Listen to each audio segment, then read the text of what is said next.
Il existe dans la vie spirituelle des saisons ordinaires et des saisons charnières. Une percée spirituelle n'est pas un simple changement positif. C'est un moment où Dieu décide de libérer quelque chose qui change la trajectoire d'une vie. Un avancement, une délivrance, une restauration, une réponse longtemps attendue, une ouverture qui dépasse les efforts humains. Une percée, c'est ce quand Dieu intervient là où tes forces, tes stratégies et ton intelligence ne suffisaient plus. Mais Dieu, dans sa manière de faire, ne libère jamais une percée sans la précéder de signes. Dans la Bible, comme aujourd'hui, Dieu prépare toujours. Il avertit, il aligne, il déplace, il parle, il secoue, il expose, il ferme et il repositionne avant de manifester. Ces signes ne sont pas décoratifs. Ils servent à avertir, à préparer ton cœur, à t'enseigner à te repositionner, à te détacher de ce qui va empêcher la percée de se manifester. Dieu signale avant d'agir, parce que l'absence de préparation annule la bénédiction. Beaucoup de personnes sont en ce moment dans une phase étrange, déroutante, inconfortable, où tout semble changer sans explication logique. Si tu regardes ta vie aujourd'hui et que tu te dis « Ce que je vis n'a pas de sens humain, c'est comme si quelque chose se préparait mais je ne sais pas quoi », alors ce n'est pas un hasard. Si tu sens une tension intérieure, une pression extérieure, une accélération spirituelle ou des ruptures inattendues, tu n'es probablement pas en train de régresser. Tu es peut-être à quelques pas de ta percée. Ce message est pour celui ou celle qui sent que quelque chose est en train de bouger dans l'invisible. Si tu traverses cette saison, écoute attentivement. Dieu t'a peut-être déjà envoyé des signes que tu n'as pas su interpréter.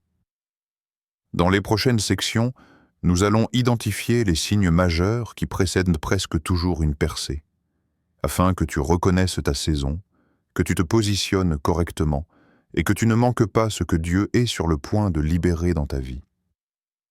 Dans toute l'Écriture, on observe un principe constant. Dieu n'agit jamais sans annoncer, préparer ou signaler ce qu'il va faire. Il donne toujours des signes avant la manifestation. Avant la pluie, Dieu avertit le prophète Élie. « Va te montrer à Achab, et je ferai tomber de la pluie sur la face de la terre. » 1er Roi 18:1. Avant de faire sortir Israël d'Égypte, Dieu envoie des signes répétitifs à travers Moïse. Avant la naissance de Jésus, des prophéties précises avaient été données des siècles plus tôt. Avant la restauration de Job, Dieu le repositionne intérieurement par la repentance et le pardon. Avant que Joseph devienne gouverneur, Dieu lui donne des rêves prophétiques annonçant son élévation. Chaque percée a été précédée d'un signe. Pourquoi ? Parce que Dieu ne surprend pas ses enfants comme on tend un piège. Il forme, il avertit, il prépare le cœur et l'esprit pour que lorsque la percée arrive, tu sois capable de la reconnaître, la recevoir et la maintenir. Une percée qui arrive sur une personne non préparée devient une perdition. C'est pourquoi Dieu précède toujours la manifestation par un travail intérieur, un repositionnement ou une série de signaux dans l'environnement. On retrouve le même schéma chez David. Avant d'être reconnu comme roi, il traverse une intensification de combats et de persécutions, signe que l'onction se rapproche de la manifestation. Ce principe est répétitif dans la logique de Dieu. Annonce ou signe. Transition, secousse. Repositionnement, manifestation de la percée. Gloire, visible et confirmation. Dieu ne change pas. Ces méthodes parce que le temps change. Ce que nous appelons coïncidence, saison étrange, opposition soudaine ou perturbation intérieure sont très souvent des marqueurs spirituels annonçant une bascule imminente. La raison pour laquelle beaucoup passent à côté de leur percée n'est pas qu'ils ne l'ont pas reçue, mais qu'ils ne savaient pas discerner la saison précédente. Lorsque Dieu prépare une percée, Il modifie d'abord l'invisible avant de modifier le visible. Il travaille en amont, il révèle, il secoue, il détache, il aligne, puis il manifeste. Si ta vie ressemble au pattern que l'on voit chez Joseph, David, Job ou Élie, ce n'est pas une exception. C'est au contraire le signe que tu es dans la logique ordinaire de Dieu avant une percée extraordinaire. L'un des signes les plus constants qui précèdent une percée, c'est l'intensification de l'attaque et de l'opposition. Ce qui semblait stable devient soudainement instable. Des conflits surgissent là où il n'y en avait pas. Des obstacles inattendus apparaissent sans raison logique. Pourquoi ? Parce que l'ennemi pressent avant toi ce que Dieu s'apprête à libérer. Satan ne combat pas ce qui n'a aucun impact. L'attaque est la preuve qu'il y a quelque chose à protéger.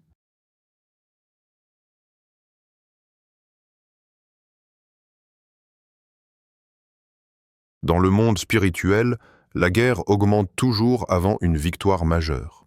Avant que David soit reconnu, Saül se mit à le persécuter avec violence. Avant que Moïse libère Israël, Pharaon durcit le cœur et augmenta les oppressions. Avant que Jésus commence son ministère, il fut attaqué au désert. Plus la percée est proche, plus le combat devient brutal, parce que l'ennemi sait que s'il échoue maintenant, il aura perdu définitivement cette bataille.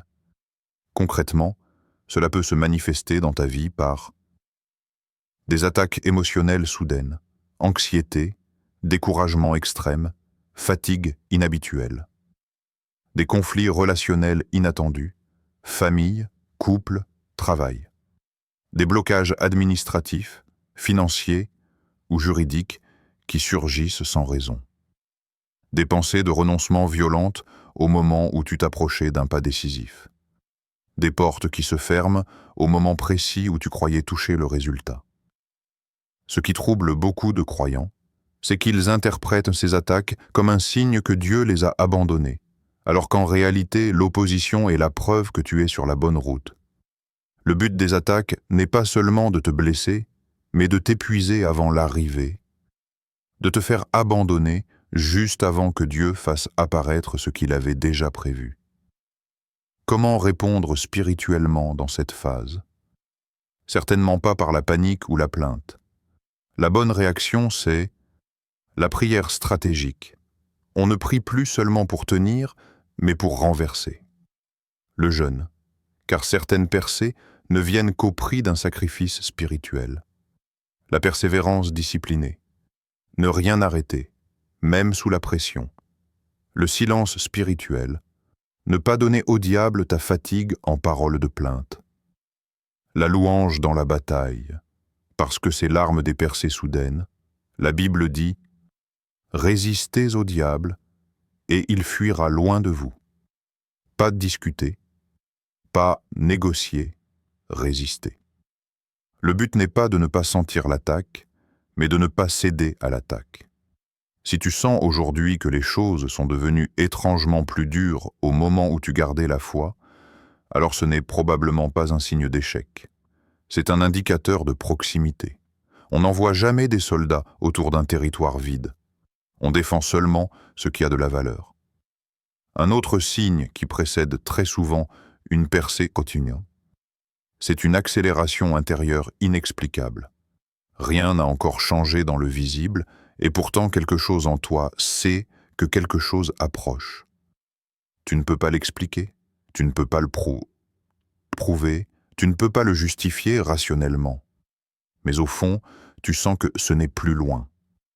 Ce ressenti n'est pas psychologique. Il n'est pas produit par la chair ni par l'émotion. C'est un témoignage intérieur du Saint-Esprit qui te prépare à accueillir ce que Dieu s'apprête à manifester. La Bible dit « L'Esprit rend témoignage à notre esprit ». Avant que la percée se voie extérieurement, elle s'annonce intérieurement. Cette accélération intérieure peut prendre plusieurs formes. Une paix inhabituelle au milieu de circonstances qui devraient te stresser, une impatience sainte, une sensation que Ce n'est plus le temps de la stagnation. Une conviction intérieure qui te pousse à te préparer, te sanctifier, te repositionner. Une clarté soudaine sur des choses qui étaient floues depuis longtemps. Un désintérêt pour l'ancien, comme si tu étais déjà ailleurs en esprit. Ce qui distingue cette sensation d'une simple émotion humaine, c'est qu'elle donne la paix au lieu d'inquiéter. La chair produit agitation, pression et nervosité. L'esprit produit certitude, stabilité et paix. La paix de Dieu n'est pas l'absence de bataille. C'est la sérénité au milieu du champ de bataille. Si ta paix dépend des circonstances, elle vient de la chair. Si ta paix contredit les circonstances, elle vient de Dieu. Comment discerner si c'est réellement du Saint-Esprit? Pose-toi 3 questions. Cette conviction m'éloigne-t-elle du péché ou m'en rapproche-t-elle? Cette paix me pousse-t-elle à me préparer ou à me relâcher? Ce ressenti me rend-il plus humble et dépendant de Dieu ou plus confiant en moi-même? L'Esprit de Dieu n'apporte jamais une confiance arrogante. Il apporte une confiance paisible, une assurance douce qui ne crie pas mais qui s'impose à l'intérieur comme un état. Quand Dieu va agir, il te place intérieurement dans une position de réception avant de te faire entrer extérieurement dans la possession. Ce déplacement intérieur est le signe que la manifestation n'est plus loin. Si tu te surprends à penser « je ne vois rien, mais je sens que c'est imminent », sache que le spirituel précède toujours le visible. Ce que tu sens n'est pas un hasard, c'est une notification céleste. Un 3e signe très fréquent avant une percée, c'est la fermeture forcée de certaines portes, relations, opportunités. Avant que Dieu introduise dans une nouvelle saison, il arrête ce qui appartient à l'ancienne. Dieu ne bâtit jamais une percée sur un fondement qui n'est plus compatible avec ton futur. Il ferme pour protéger, il coupe pour repositionner. Il retire pour préparer. Dans la Bible, Dieu ferme toujours avant d'ouvrir. Il ferme la mer Rouge derrière Israël avant d'ouvrir le désert devant eux. Il ferme la saison bergerie de David avant d'ouvrir la royauté. Il ferme la prison de Joseph avant d'ouvrir le palais. Il ferme la famine avant d'ouvrir la provision. Spirituellement, cela se traduit souvent par un malaise soudain dans des lieux où tu étais à l'aise, une perte d'intérêt pour certaines fréquentations, un dégoût pour ce qui te stimulait hier, des conversations qui ne te nourrissent plus, des milieux qui deviennent étrangement étroits, lourds, voire toxiques. Tu sens intérieurement que tu ne peux plus rester là. Parfois, la fermeture est douce, détachement progressif. Parfois, elle est brutale, une relation qui éclate sans explication. Une porte professionnelle qui se ferme au moment où tu comptais dessus. Une opportunité qui disparaît sans raison logique, un déménagement imposé, un licenciement inattendu, une invitation annulée qui semblait stratégique. Ce qui paraît comme une perte est souvent une délivrance déguisée. Dieu te retire de ce qui aurait saboté ta percée si tu y étais resté. Il ferme des options pour t'empêcher de te contenter de moins grand que ce qu'il a prévu. Le danger, c'est que beaucoup pleurent ce que Dieu a volontairement stoppé, parce qu'ils interprètent la fermeture comme un rejet, alors qu'elle est en réalité un redirectionnement divin.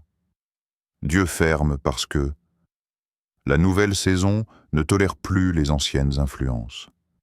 Certains lieux et certaines personnes ne peuvent pas te suivre là où tu vas. Ta percée serait détruite si tu la recevais dans le mauvais environnement. Ce que Dieu prépare exige de la place, et il vide avant de remplir. Des exemples modernes?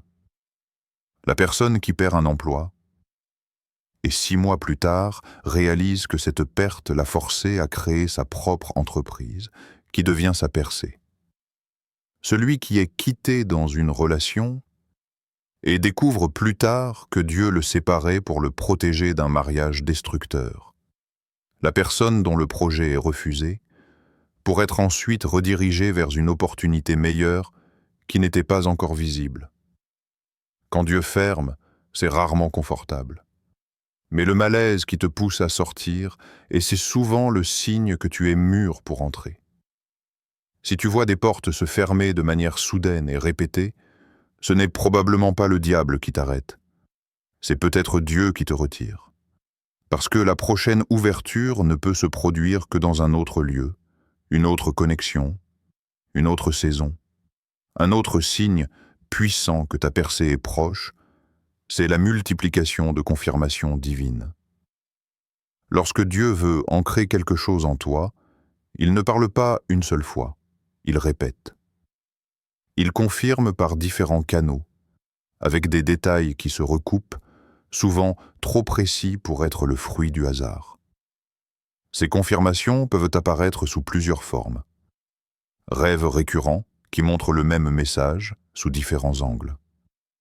Paroles bibliques répétées que tu retrouves dans la prière, dans une prédication, dans une vidéo, dans un verset aléatoire. Prophéties ou encouragements venant de personnes qui ne savent rien de ta situation. Synchronicité précise. Tu entends la même phrase 3 fois dans la même journée.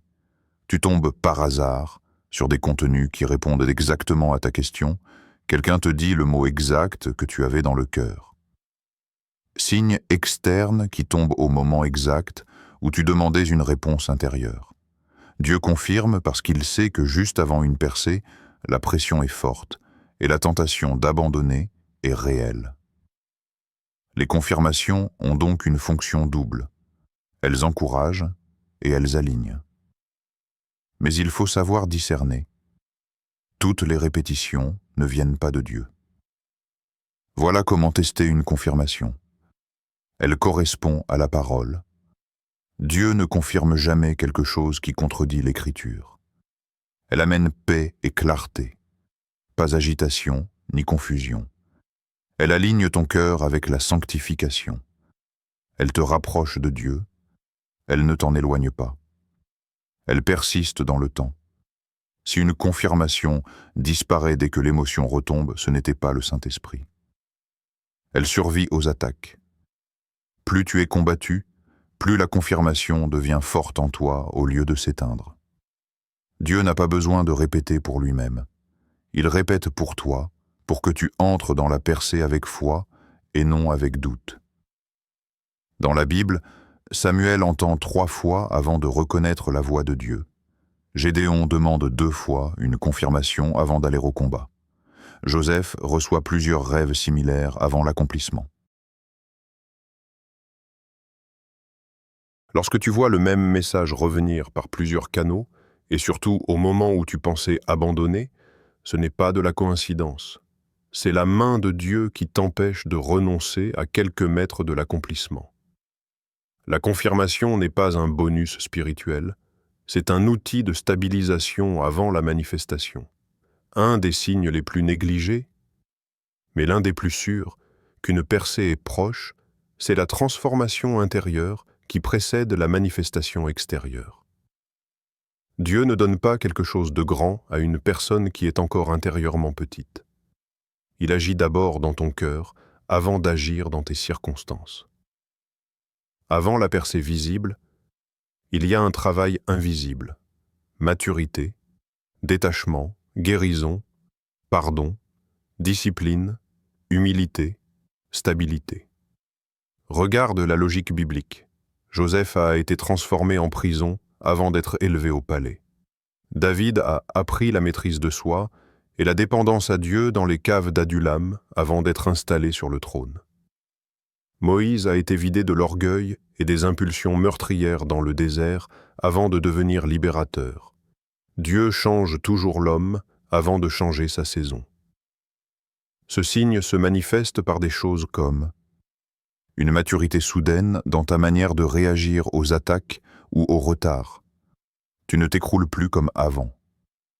Un détachement d'idoles, de dépendance, de soutiens humains qui occupaient la place de Dieu.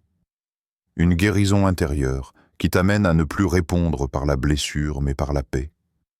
Un pardon réel, pas émotionnel, mais spirituel, libérant ce que tu retenais. Une mort de l'ego. Tu peux enfin abandonner ce qui te tenait, sans ressentir que tu perces ta valeur. Une discipline nouvelle dans ta prière, ton caractère, ta langue, tes choix. Pourquoi Dieu exige cela avant la percée? Parce qu'une bénédiction donnée à quelqu'un qui n'est pas prêt devient une malédiction. Beaucoup veulent l'élévation avec un cœur qui n'a pas été traité. Ils veulent une relation saine avec des blessures actives. Ils veulent une promotion alors qu'ils ne supportent pas encore la pression. Ils veulent en des promesses sans transformation.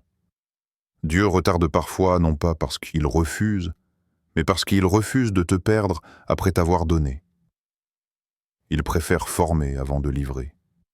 Il préfère préparer un cœur stable plutôt que d'offrir un miracle à quelqu'un qui va l'autodétruire. Ce n'est pas un retard, c'est une protection. Et voici le point crucial. Lorsque la transformation intérieure est accomplie, tu le sens. Tu te surprends à réagir différemment. Ce qui te blessait ne te contrôle plus. Ce qui te tentait ne t'attire plus. Ce que tu pensais indispensable devient soudain facultatif. Tu n'as pas encore la percée dans ta main, mais tu es déjà devenu la personne qui peut la porter. Et c'est précisément là que la manifestation n'est plus loin. Quand Dieu t'a transformé de l'intérieur, la percée n'est plus une question de si, mais une question de quand. Et ce quand est souvent bien plus proche qu'on ne l'imagine. La phase juste avant une percée est décisive.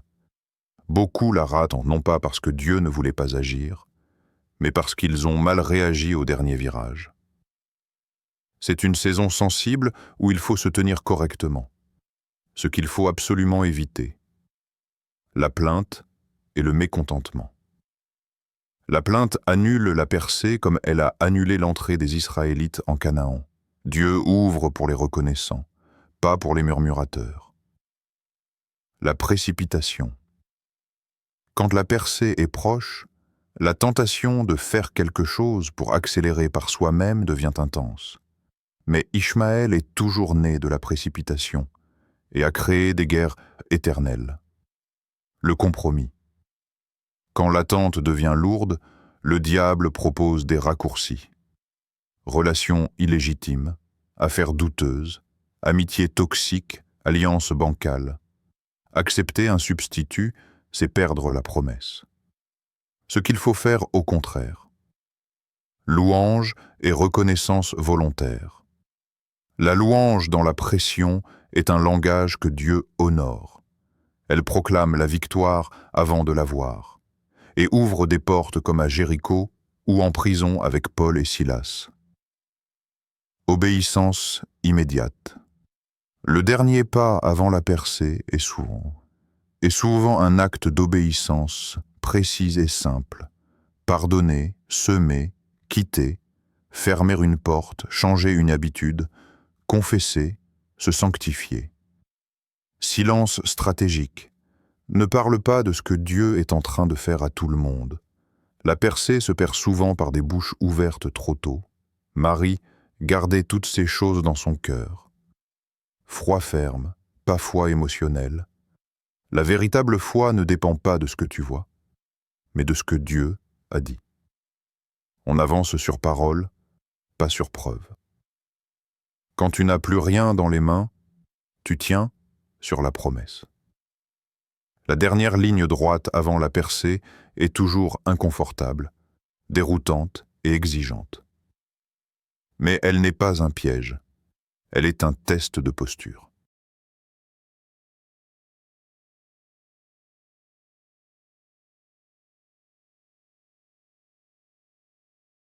Si tu refuses la plainte, la précipitation et le compromis, et que tu embrasses la louange, l'obéissance, le silence et la foi, alors rien, ni l'enfer, ni les hommes, ne pourra empêcher ce que Dieu s'apprête à manifester. 9. Déclaration prophétique, prière de percée, paroles à proclamer, prière ciblée. La percée ne se reçoit pas seulement par l'attente, mais par la parole déclarée avec foi. Dieu a choisi de libérer certaines choses dans ta vie au son de ta voix. Quand tu déclares ce que Dieu a dit, tu autorises dans le visible ce qui était écrit dans l'invisible. Il ne s'agit pas de réciter des formules religieuses, mais de proclamer ce que Dieu a déjà décidé, avec conviction et persistance, même si rien ne change encore à l'œil nu. Déclare à voix haute « Je suis aligné avec la volonté de Dieu pour ma vie. Aucune porte que Dieu a préparée pour moi ne me sera refusée. Je sors de toute saison de retard. Je rentre dans mon temps de Dieu. Toute opposition illégale contre ma destinée tombe maintenant au nom de Jésus. Ce que Dieu m'a promis se manifestera sans plus de report. Je ne sabote pas ma percée par mes paroles ou mon comportement. Je reçois la force de terminer ma saison d'attente avec fidélité et foi. » Puis prie spécifiquement, prière de fermeture de l'ancien Père, ce que tu n'as pas ordonné, ferme-le. Coupe les attachements, les influences, les liens et les environnements que tu ne valides plus. Fais cesser tout ce qui entretient mon retard. Prière d'alignement. Seigneur, aligne mon cœur, ma bouche, mes décisions et mes relations avec ta volonté. Ne permets pas que je compromette mon prochain niveau par impatience ou peur. Prière d'accélération divine. Dieu de la percée, fais avancer ce qui doit avancer, ordonne la faveur, l'ouverture, le repositionnement et la provision nécessaires. Que tout retard soit converti en accélération sous ta main, prière de possession. Je reçois maintenant ce pourquoi j'ai été formé, éprouvé et préparé. Ce que tu as scellé dans le ciel, fais-le apparaître sur la terre. Je prends possession par la foi, au nom de Jésus. Nous avons parcouru les signes clairs que ta percée est sur le point de se produire. L'opposition qui s'intensifie, l'accélération intérieure, la fermeture de certaines portes, les confirmations répétées et la transformation profonde de ton cœur. Chacun de ces signes n'est pas un hasard, mais une notification divine que Dieu est en train de préparer quelque chose d'extraordinaire pour ta vie. Reste attentif à ces indicateurs et surtout, reste dans la foi. Ne te laisse pas abattre par la pression, les retards ou les épreuves. La percée n'est pas pour ceux qui abandonnent à mi-chemin, mais pour ceux qui persévèrent, qui restent fidèles et qui coopèrent avec Dieu jusqu'à la manifestation. Agis sur ce que tu as appris. Loue au milieu de la bataille, obéis à la voix de Dieu, pratique le pardon, détache-toi de ce qui retient ta progression et proclame ta victoire à voix haute. Ces étapes sont le tremplin qui te fera entrer dans ta saison de percée. Si ce message t'a inspiré et éclairé, abonne-toi dès maintenant pour recevoir plus de contenu spirituel puissant. Like cette vidéo pour soutenir la chaîne et partage-la avec quelqu'un qui a besoin d'entendre que sa percée est proche. Souviens-toi, ta saison est arrivée et Dieu est fidèle pour accomplir ce qu'il a promis.